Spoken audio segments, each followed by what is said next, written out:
Welcome once again to another exciting episode of the Traveling Troubadour, the podcast that follows the lives of musicians who've successfully toured around the world, playing the music everyone knows and loves.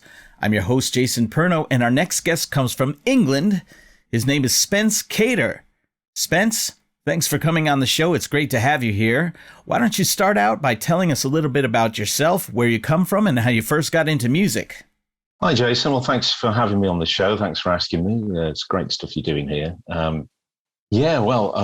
So a bit about myself. So in terms of music, I guess I was into music at a very, very early age. I was into listening to music. I had a real passion for music. And towards the end of school, I started playing in bands. I started off playing drums.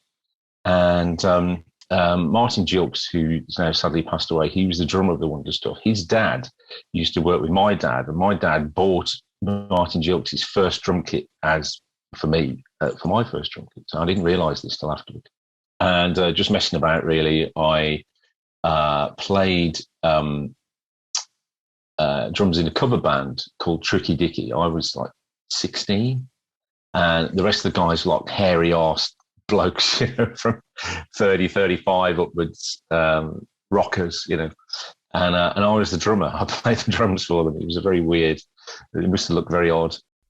Then I started moving towards the front of the stage. I picked up a guitar, I started learning some chords, and then I started playing my own stuff, playing open mics, and then began hosting my own open mics, because I figured that was a good way of getting gigs.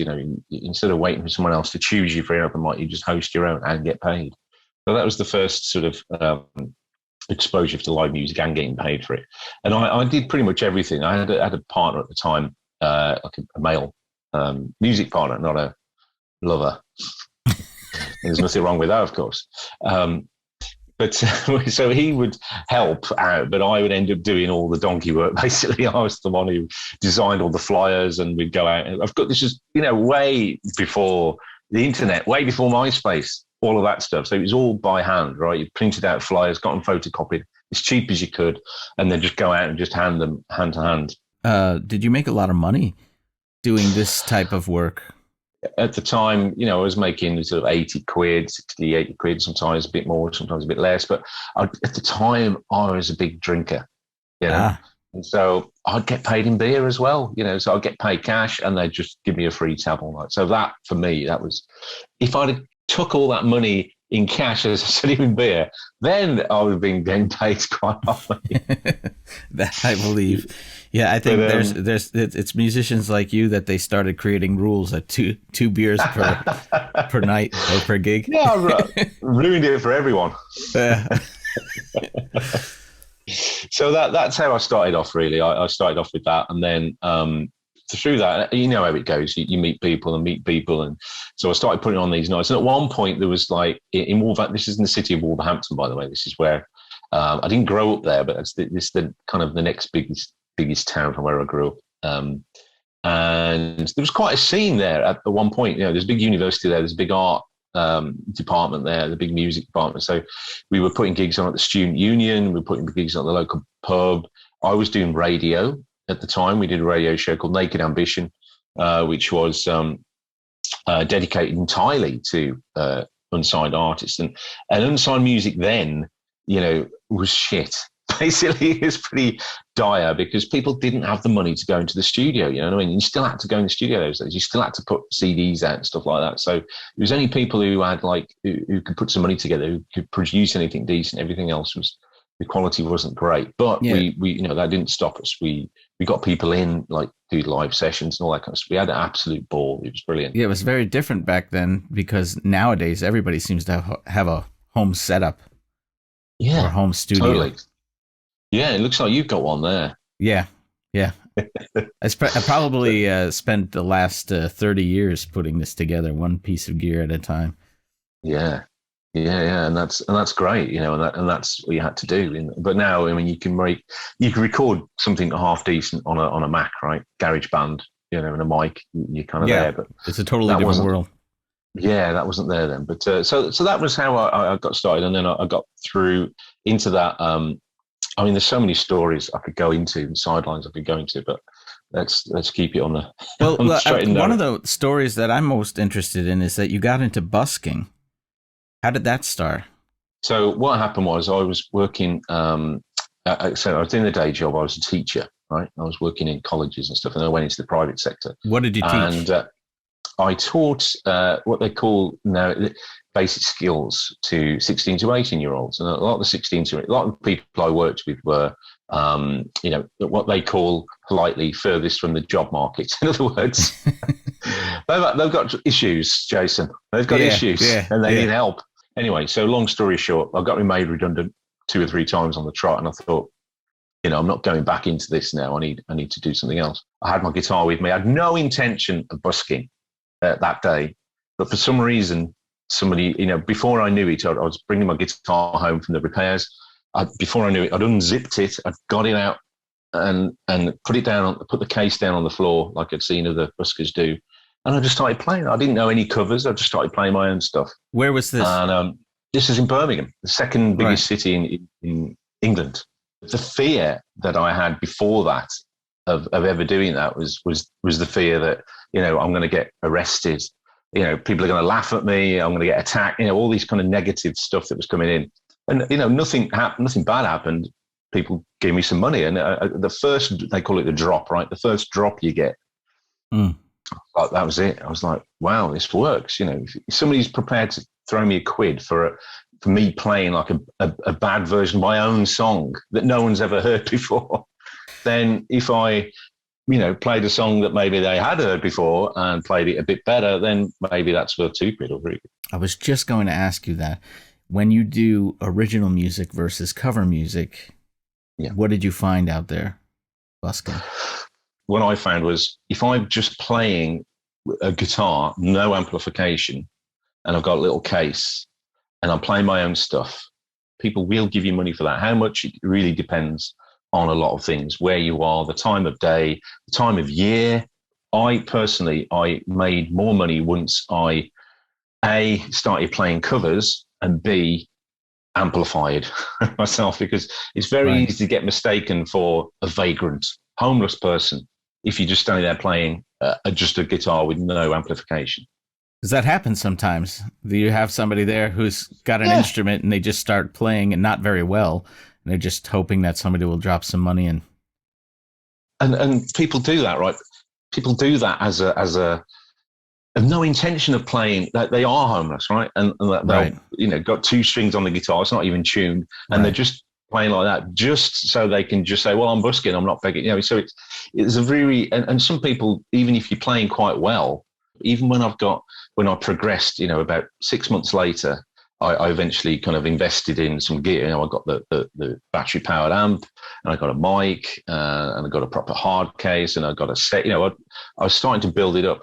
And even then, people, I've got CDs for sale. People come up and say, oh, I'll give you some money, but are you homeless? Are you just going to spend it on beer? So there's like an assumption there. That's very weird. And I say, well, actually, even if you give me money, you're going to spend money on beer. Why? Not that I was drinking at the time, but it's there's such a stereotype, and people still have that stigma. Were you able to make good money busking? I mean, what's the bottom line? Yes. Yeah. And again, this is so dependent on lots of things, right? The best there was a place called Stratford-upon-Avon, which is in the West Midlands, the home of Shakespeare.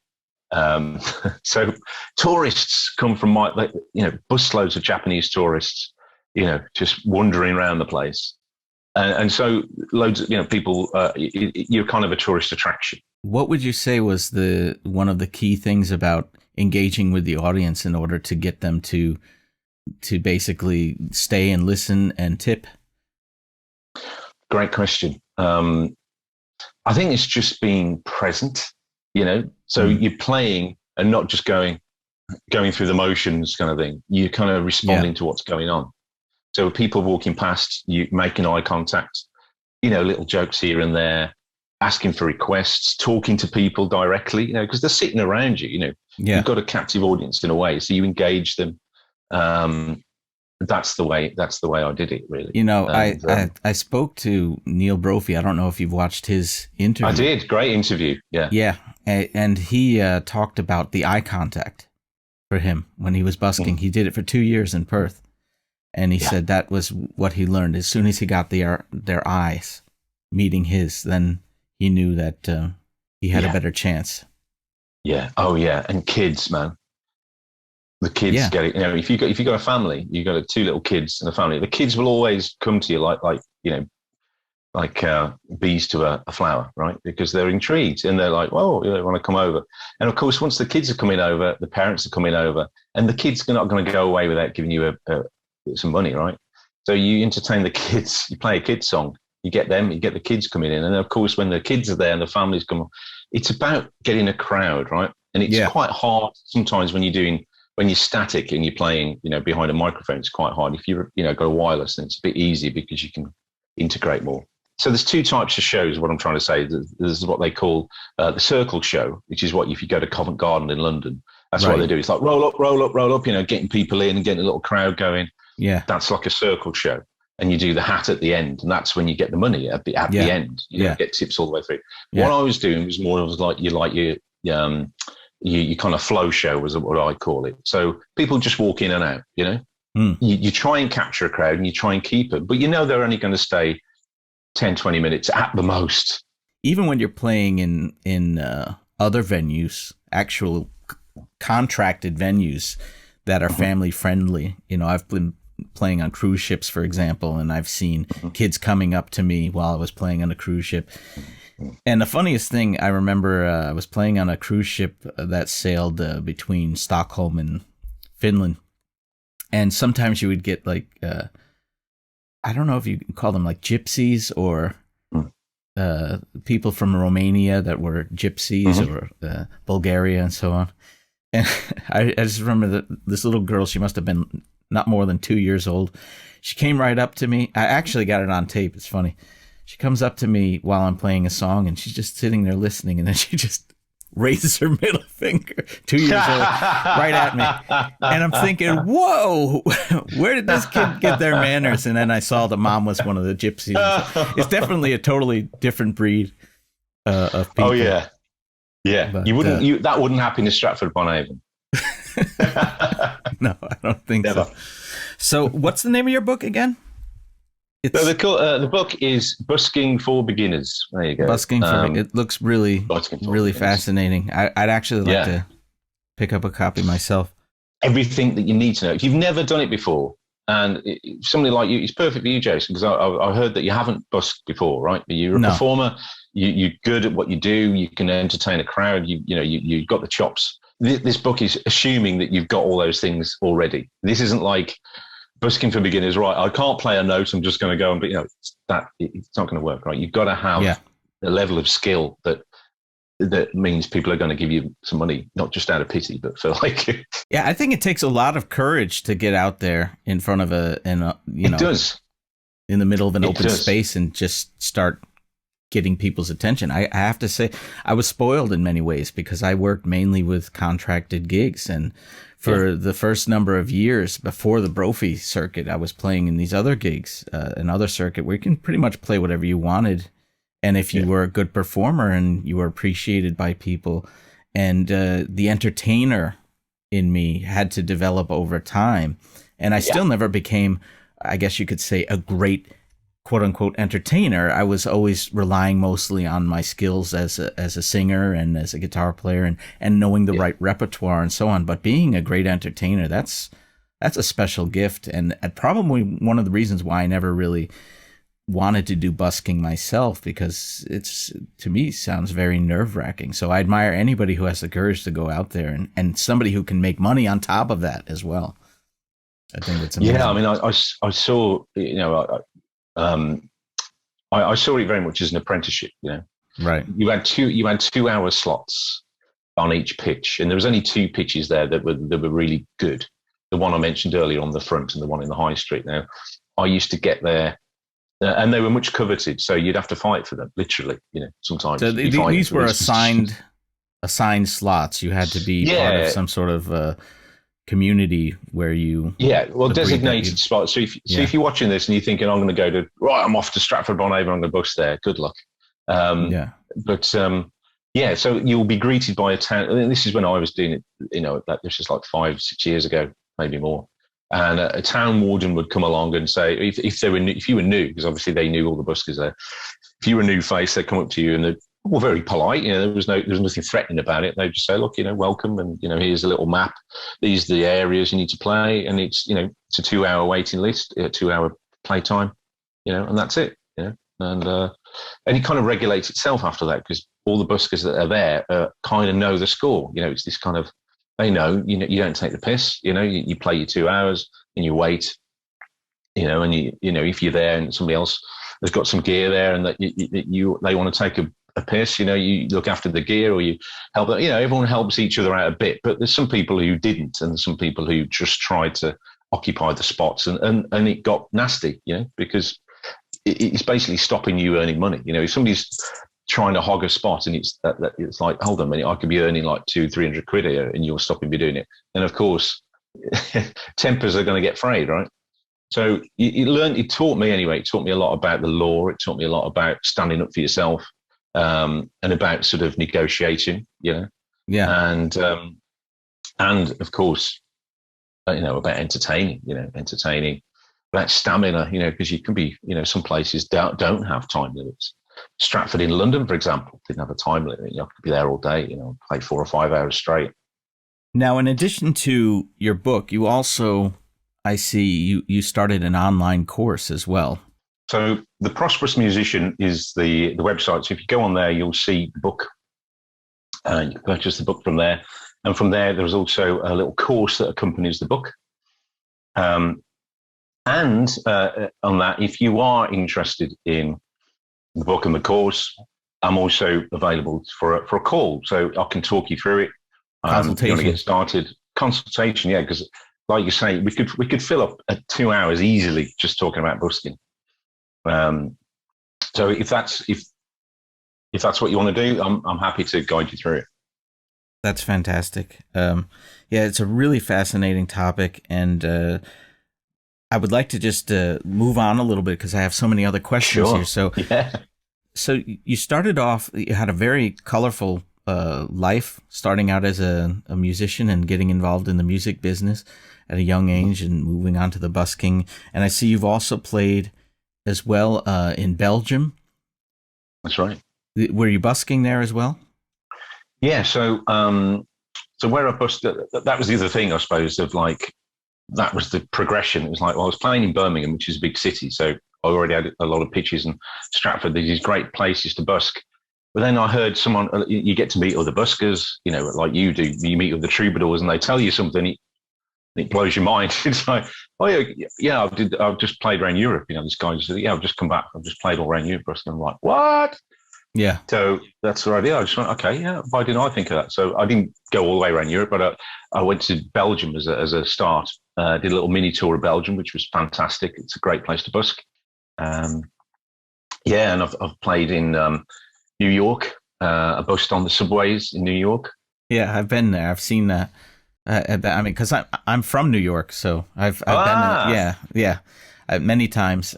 I went to audio engineering school there in Union Square in New York, and you go underneath the subway there, and you can see they had some amazing performers. Amazing. Yeah. Yeah. And Absolutely. Like in many other places, you have to be part of an association to get in and apply for spots. It's like a job that people compete for, slots that you're trying to get into. And it's not the same where you can just stand wherever you want and start playing. There's a whole procedure you have to follow to get in to that circuit. That's right. Same with the London Underground. You have to do that as well. You have to audition. The New York subway, I didn't know you had to audition, right? So I just had my guitar. I didn't take any amplification, and I wasn't there just to busk. By the way, this was like another trip. But what I did was I went on the 40-second shuttle, right? So one-stop shuttle that goes. It's just one stop. It's 90 seconds. The S train, I think they call it.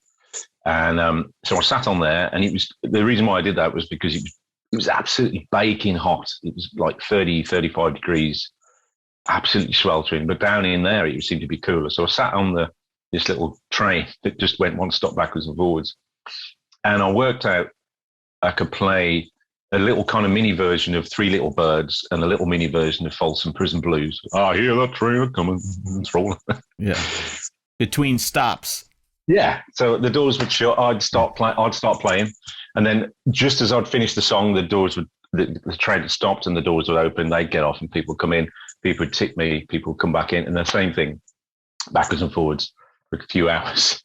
But the amazing thing that happened there, and this has happened quite a few times certainly through busking, was I was playing Three Little Birds. Don't worry about a thing, and everyone's getting on, they're all stressed out and tired, and I started playing that, and it stopped the other side, and as people were piling out, the guy came over and stood by me and said, "You know what?"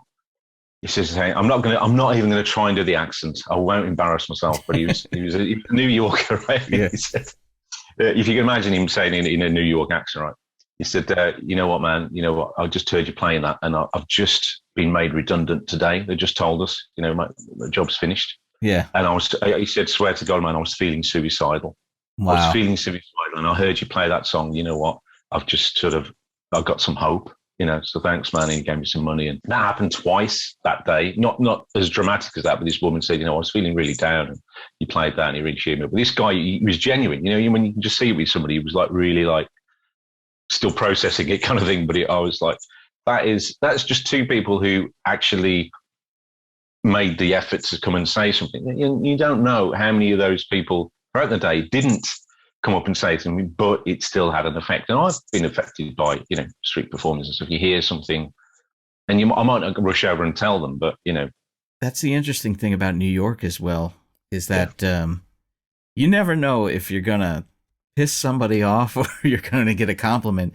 It can go either way, because I've had very negative experiences as well in New York, where people will sometimes, maybe I'm just sitting by myself playing music and somebody will say, "Shut up," So it depends on who's walking by and what the mood is. But it's really nice, though, when you get these kind of compliments, especially when it becomes, your song becomes a suicide prevention. So out of all the places that you've played and busked, do you have a specific country or place that really stood out as your favorite?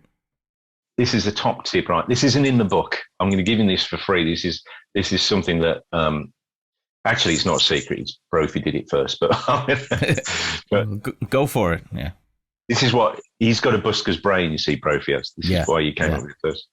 So the courtyard concerts, right? So everyone's locked down, particularly here, and I suppose where you are as well. You'll know there's loads of these apartment blocks, and they'll have a courtyard in the middle.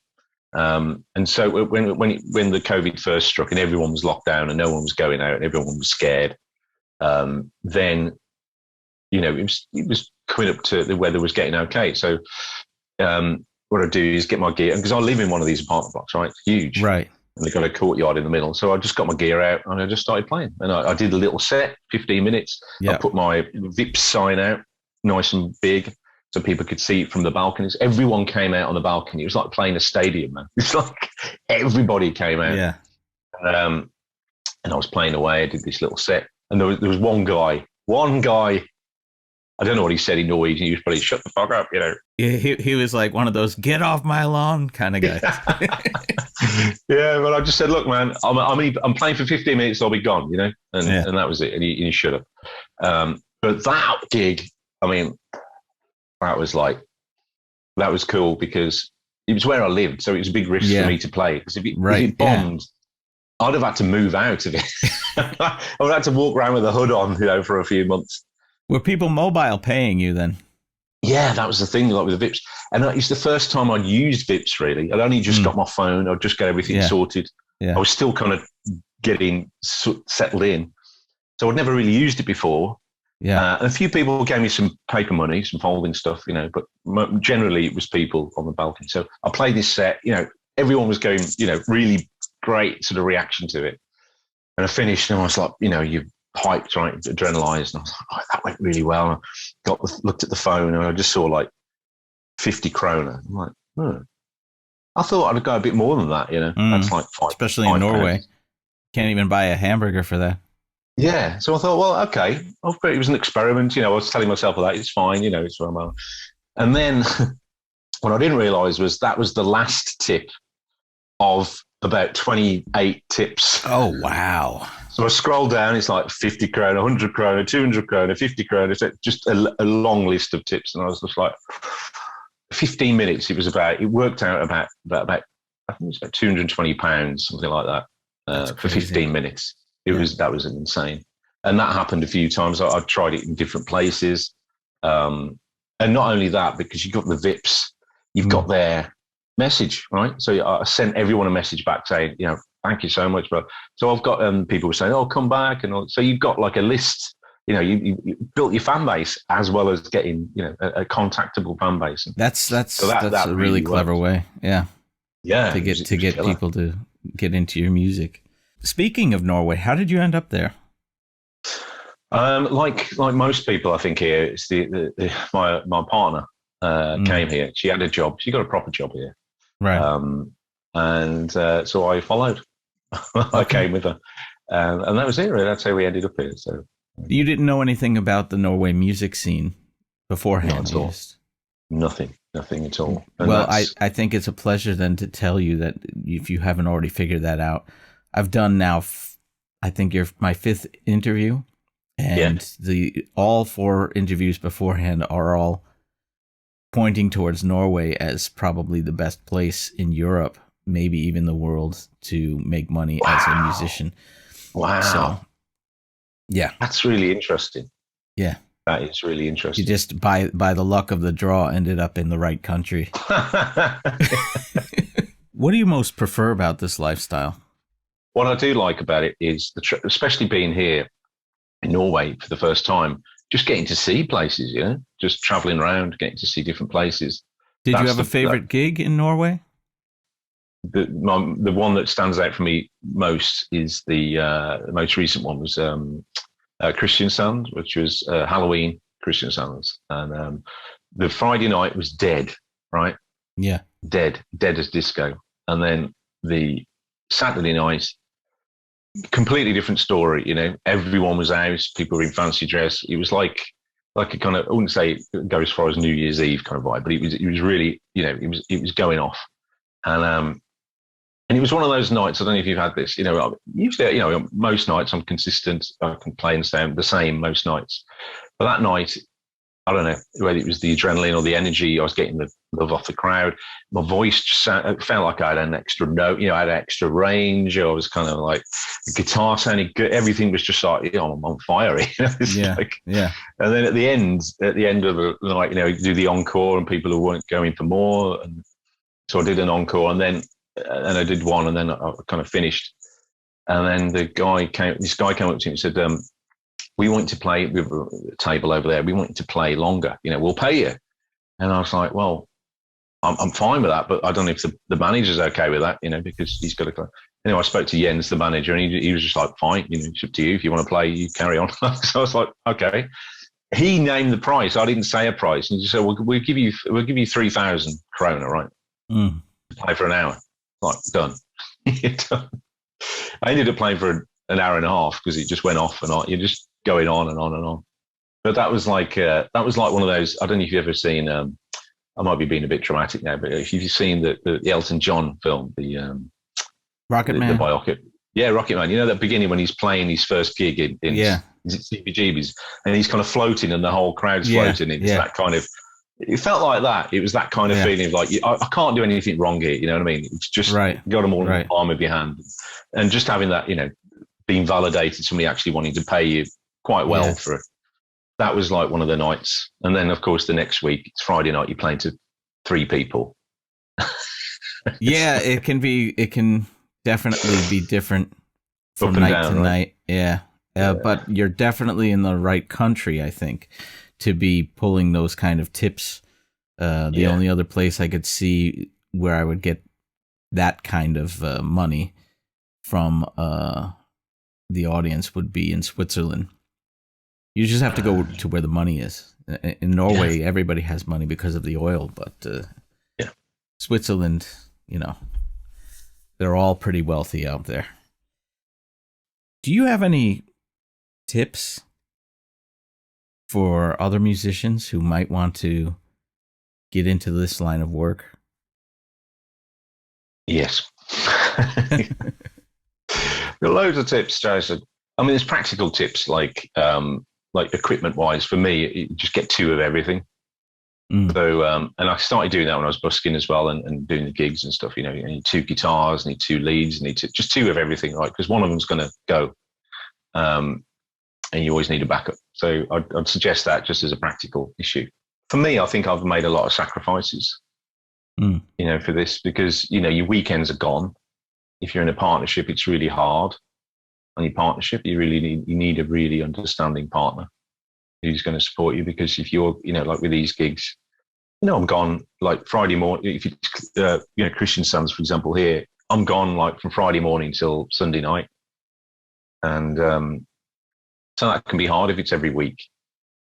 So yeah, I think for me, it's looking after you because I'm a bit older, so you have to look after yourself, I think it's really fascinating hearing about your stories busking, especially through Belgium and New York and in your hometown back in England.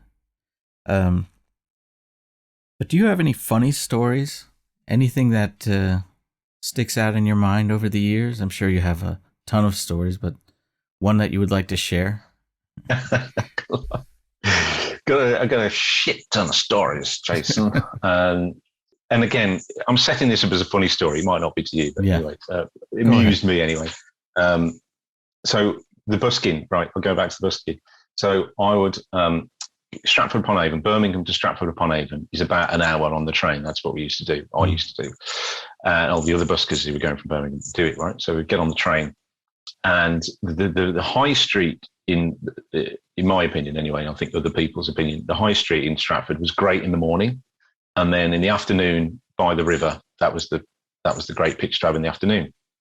So that's what I tried to do, get there early, get the morning pitch, make the money there, and then have lunch and then go and play in the afternoon or longer, in the summer. So that was the day. So other buskers were getting wise to this, that's where the money is.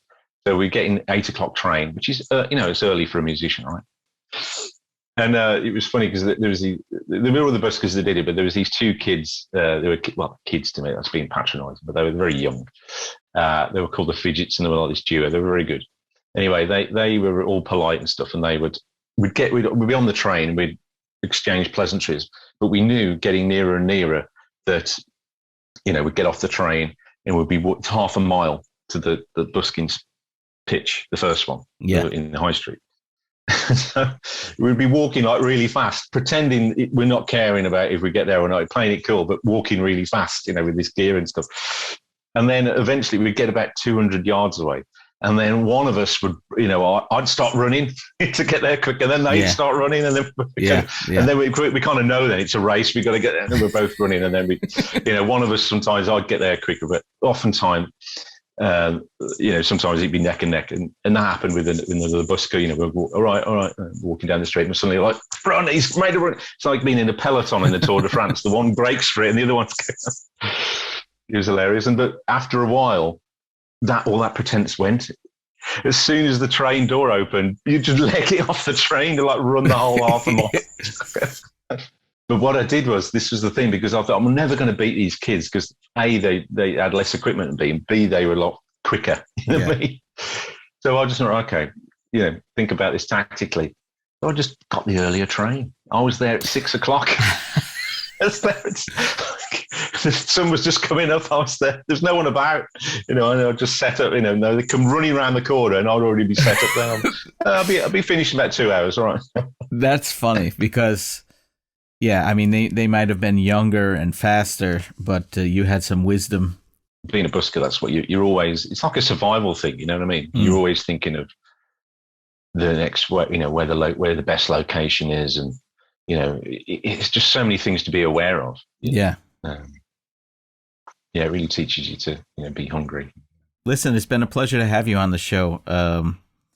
Once again, your book, Busking for Beginners, is available Where can people pick that up? Is that Amazon or? Yeah, it's on Amazon. You can get it on Amazon. You can buy the paperback. You can order a paperback on there, or you can just get it for your Kindle. There's also, if you go to the Prosperous Musician, you'll see it there, and you can get it there. You can also, there's a course on there as well. And as I said, if you email me, info@spencecatermusic.com or at theprosperousmusician@gmail.com, if you want some more, I'm happy to do consultation. I'm happy to talk to you. As you know, I'll talk all day about busking. So if you want some help, you want to get started, I suggest getting the book as a hard copy you can just refer back to, and I'm happy to talk you through your first busking experience. Excellent. And one last thing, before we close the show, we're going to take you out with one of your original songs. One Clean Year of Wonder is it's a very personal song about my journey from being a hopeless addict to being not an addict, just a hopeless person, a hopeful person. And the title came from there's a band called The Fall, and Mark E. Smith was the lead singer of The Fall. He's dead now, but his book autobiography is called Renegade. I highly recommend it. And one of the lines in the book, he was talking about he just mentioned one clean year of wonder. And for some reason, I don't know if you get this, Jason, when you're writing songs, some titles and just things just leap out at you and suddenly inspire you. Yeah. And that line did for me. And so I based the song around that title. And it's got a lovely animated video by a guy called King Man Cheng, who's beautiful. He's done lots of video animations, and I highly recommend him if you're looking for animations for your music videos. Check him out. And that is a wrap for this week's podcast. I want to thank once again our guest Spence Cater for coming on the show to share his journey with us. If you liked what you heard and you want to learn more, please go to Amazon and pick up your copy of Troubadour, A Musician's Guide to Touring Europe as a Cover Artist. I'm going to take you out now with an original song from Spence. It's called One Clean Year of Wonder. Thanks again, and see you next time.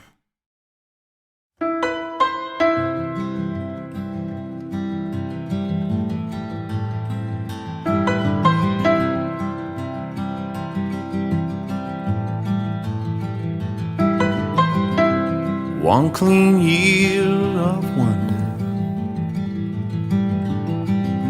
it could be the best I've ever known. At times I felt I was going under, but now I see how much I've grown.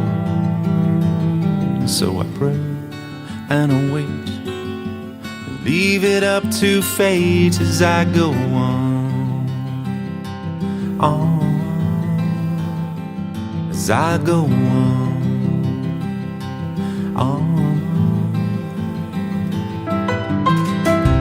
One clean year of wonder, and I hope it can be more. I'd love to hear the thunder of you knocking on my door. So I pray and I wait, I hope it's not too late as I go on,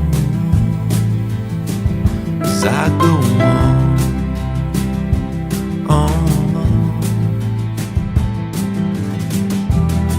I think of all the years I've wasted doing things I didn't need to do, but something better has replaced it, something meaningful and true.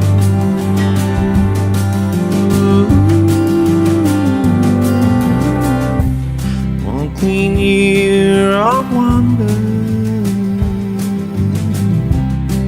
never thought it would happen to me. All my pain and all my hunger are replaced with serenity. So I pray pray and I wait.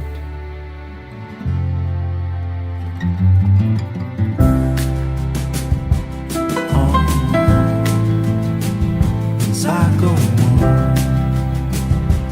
on, as I go